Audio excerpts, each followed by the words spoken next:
Can you or should you stack old school silver coins, old world silver coins, when we actually had silver in our currency?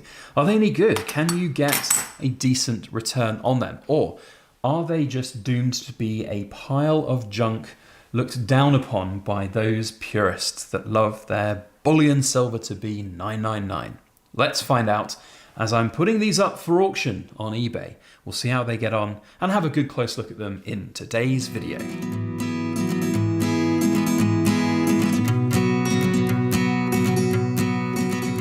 Everybody, Backyard Bullion here, and welcome to this week's In Focus Friday, where we take a close look at cool things made of silver and gold.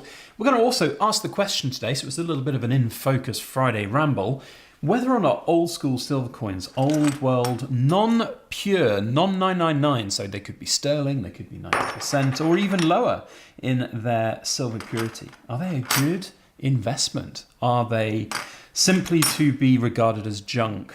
There's a whole different school of thought on this from a vast majority of opinions, and it would be great to hear yours down in the comment section as we look over some of these really cool old school bits of silver. Now, incidentally, these are up for sale right now on my eBay, which is linked down in the description box below. Just flat out auctions. We're going to see what happens. It's a little bit of a thought experiment, so to speak, on some old school silver coins that I've accumulated over my time, and I'm just seeing what they'll go for, quite frankly. I'm not bothered if I make money on them or not. It's just simply move them on and get on with things. And sometimes you have to do that with bits of your stack and silver. And when you come to these old school coins, they do present a little bit of a dilemma when it comes to moving them on. You will find the vast majority of these which are 50% silver, for example, like the silver crown or the sterling silver. If we've got a sterling example somewhere here, I think one of these is sterling. The sterling silver examples of coins of yesteryear, they tend not to get a humongous premium, and they're not necessarily sought after. There's a bit of snobbery out there, I think, in this world about silver having to be 999 pure. It doesn't at all have to be like that. There are plenty of examples of really good sterling silver coins and below that are beautiful and wonderful and just as good as others. But there is an element of sort of ease of liquidity when you go to somewhere like a dealer, and that's an important factor. And I've talked about liquidity very recently in one of my more long form videos, but liquidity is super important. If you take these kind of coins to a dealer, you will be lucky to get, well, you'll be super lucky to get spot price. In most cases, you'll get a lot less than spot price. And that's simply because these dealers, they don't have a market for these coins where they can go and make a profit. There are reasons why dealers will pay more for easy to sell coins like Britannias, Eagles, and whatever it might be, and why they pay less for things which are going to be more difficult. So when you have these coins, it's one of those very much, you have to have an idea of how you're going to sell it. And that's one of the reasons why I've just whacked these up on eBay. As I said, I wanted to just move them on, release some of the cash that's in here. I haven't done the math, so I can't tell you exactly what kind of silver content is on the table right now and how much it's worth. Whatever it goes for on eBay, that's what it's worth in my mind. And that's how you, in my opinion, should sell these coins. You need to put them out there for the big world market to see them, and then for it to settle on its own price. You can't sit here with products and think, well, I can see a dealer's got this listed for £400. Well, that's just unrealistic for what is essentially basic coins. So there are beauty in these coins too that cannot be underestimated, and I do want to focus on that. They do have a lot more, I think, appeal to a coin sort of collector than just a regular Britannia would, for example, certainly from me anyway. As I said, there are some people who just like to stack as much weight in as pure a form as possible. But these represent parts of history. They represent the way the world used to be with actual silver in our actual coins that we would have. And now that is, of course, a very out of date and defunct way of thinking of things. So there is most certainly an element of that. And I like the history. I like thinking about a coin's journey through life. I remember back in primary school, I think it was, I wrote a little story which was about the history of a coin.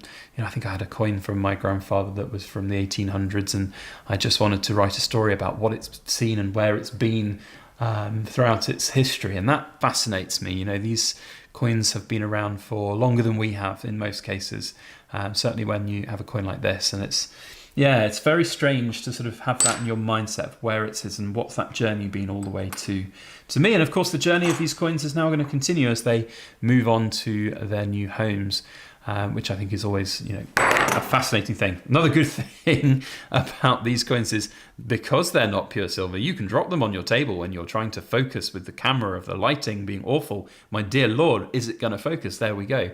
And you'll not do any major damage to them. Of course, a sterling silver coin or a 50% silver coin can still be damaged by dropping it. But there's this element of the 999 pure coins now that you can't touch these coins ever. And if you do, you're going to destroy the value of them. Well, I'll have news for you all that these coins, well, I was going to say these coins were made for walking, like these shoes are made for walking, but these coins were made for touching. That's what coins are. They are meant to be had. They're meant to be jingle-jangled next to each other. And the reason that they're not pure silver back in the day, or as close to pure silver as can be, is because they needed to be more durable. So sterling silver was a very strong alloy to be able to have that, as well as 90% silver. I think we've got one 90% here. Where has it gone? The Balboa. So yeah, there's plenty of different examples of the beauty of the different alloys of silver and how they look different. And of course, they age differently over time as well. And you've got this beautiful crown here from 1937, 50% silver that's quite significantly sort of darkened compared with this beautiful 90% silver Balboa here. Beautiful sound of old school cash and money. Wow, love it. So yes, are they a good buy? If you can buy them at the decent prices, as with anything, and you have an exit strategy for them, then I think these are fantastic, wonderful coins to have. Would I stack thousands upon thousands of pounds of them? Probably not, because of the liquidity factor. They form parts of a wider sort of hobbyist collection of mine that's a sort of investment collection. And that's, I think, their natural place within anything. If you're interested in coins and if you're interested in the history of things, you'll find something new every time you get it. And you can. The beauty of this is it's so eclectic. There are coins from all around the world that you can get with so many different designs on them, histories, countries. Everything on there is just unique and different. And I think that's what makes these exceptionally special. And not to be ignored potentially as a dealer. I know there's a big market for things like junk silver in the US, and global historical junk silver, if you want to call it that, can have some surprises. This Cecil Rhodes crown, for example, currently I think it's about £46 on eBay. That is nowhere near what the silver content is. It's, of course, got a collectability factor to it to factor in there. So yeah, lots of really interesting stuff about this. I would love to know what you guys think about this kind of silver. Do you have it? Do you stack it? Do you want to buy it? Is it something that attracts you? Or are you a purist? Do you just want to have the purest of the pure silver that you can possibly get your hands on? Let me know your thoughts down in the comment section. Otherwise, if you've enjoyed our video today, don't forget to hit the thumbs up button. And we'll see you on the next video. As always, please make sure that you like, share, comment, and subscribe for more.